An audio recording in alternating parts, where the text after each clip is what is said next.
ராகவ் அபி ஜோடியா இருக்கலாம் அப்படிங்கும்போது வீடியோக்கு ஒரு லைக் போட்டுருங்க. ராகவ் அபி அப்பாவோட பணத்தை காப்பாத்துறதுக்காக ரவுடி கூட சண்டை போடுறாங்க. அந்த நேரத்துல ராகவ கீழே தள்ளி விட்டு அந்த ரவுடிங்கெல்லாம் எஸ்கேப் ஆயிடுறாங்க.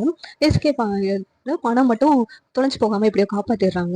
இந்த நேரத்துல ராகவ் தம்பி உங்களுக்கு என்ன ஆச்சு அப்படின்னு சொல்லிட்டு அபியோட அப்பா அம்மாவும் கேக்குறாங்க. இல்ல எனக்கு ஒண்ணும் ஆகல, உங்ககிட்ட உங்க பணம் கிடைச்சிச்சு அப்படின்னு சொல்லிட்டு ராகவ் சொல்றாங்க. எனக்கு ஒண்ணும் இல்ல அப்படின்னு சொல்லிட்டு ராகவ் ஏஞ்சிக்கிறாங்க. ராகவ் எனக்கு ஒண்ணும் இல்ல, வாங்க அத்தை, நல்ல நேரம் முடியறதுக்கு முன்னாடி போய் ரிஜிஸ்ட்ரேஷன் பண்ணிடலாம் அப்படின்னு சொல்லிட்டு ராகவ் சொல்றாங்க.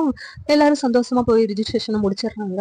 ஆனா வீட்டுக்கு வந்தோடனே அபி கிட்ட சொல்றாங்க, அபி அந்த ரவுடிங்க எல்லாம் நேற்று முரளி கிட்ட பேசினதை நான் பார்த்தேன் அபி, அந்த முரளிக்கும் இப்ப பணத்தை திருட வந்ததுக்கும் ஏதோ சம்மந்தம் இருக்குன்னு தோணுது அபி அப்படின்னு சொல்லிட்டு அபி கிட்ட சொல்றாங்க. உடனே அபியும் ராகவ் கிட்ட போயிட்டு அவனும் இப்படி சொன்னா அப்படின்னு சொல்றாங்க. சரி அபி, நம்ம போயிட்டு நாளைக்கு போலீஸ்ல ஒரு கம்ப்ளைண்ட் கொடுக்கலாம், அந்த மூலமா நமக்கு ஒரு ஏதாவது ஆதாரம் கிடைக்கலாம்ல, முரளி பத்தின ஆதாரம். அதனால நம்ம முதல்ல போலீஸ் ஸ்டேஷன்ல போய் கம்ப்ளைண்ட் கொடுக்கலாம். ஏன்னா எனக்கு என்னமோ அனு சொன்ன மாதிரி அந்த ரவுடிங்களுக்கும் முரளிக்கும் ஏதோ சம்மந்தம் இருக்கு ஏதோ விஷயத்துல, அதுக்காக தான் இப்படி பண்ணிருக்கலாம். அது இல்லாம அக்கா வேற எதை பணம் வேணும்னு கேட்டா, எதுக்குன்னு கேட்கும்போது முரளிக்கு வேணும்னு கேட்டா, ஒருவேளை பணத்துக்கு அவனுக்கு தேவைப்பட்டிருக்கு, அதனால அந்த ரவுடிங்க மூலமா இந்த பணத்தை நம்ம கிட்ட இருந்து பிடுங்க பார்த்திருக்கலாம். ஏதோ ஒண்ணு நடந்திருக்கு, நம்ம முதல்ல போய் போலீஸ் கம்ப்ளைண்ட் கொடுப்போம் நாளைக்கு அப்படின்னு சொல்லிட்டு ராகவும் சொல்றாங்க. உடனே அபியும் ராகவும் சேர்ந்துட்டு மறுநாள் போலீஸ்ல போயிட்டு அந்த ரவுடிகளை பத்தி கம்ப்ளைண்ட் பண்றாங்க. இந்த சீரியல் எப்படி இருந்தா நல்லா இருக்கும் நீங்க நினைக்கிறீங்கன்னு கமெண்ட் பண்ணுங்க. இந்த வீடியோ பிடிச்சிருந்தா லைக் பண்ணுங்க, ஷேர் பண்ணுங்க, சப்ஸ்கிரைப் பண்ணுங்க. தேங்க்யூ.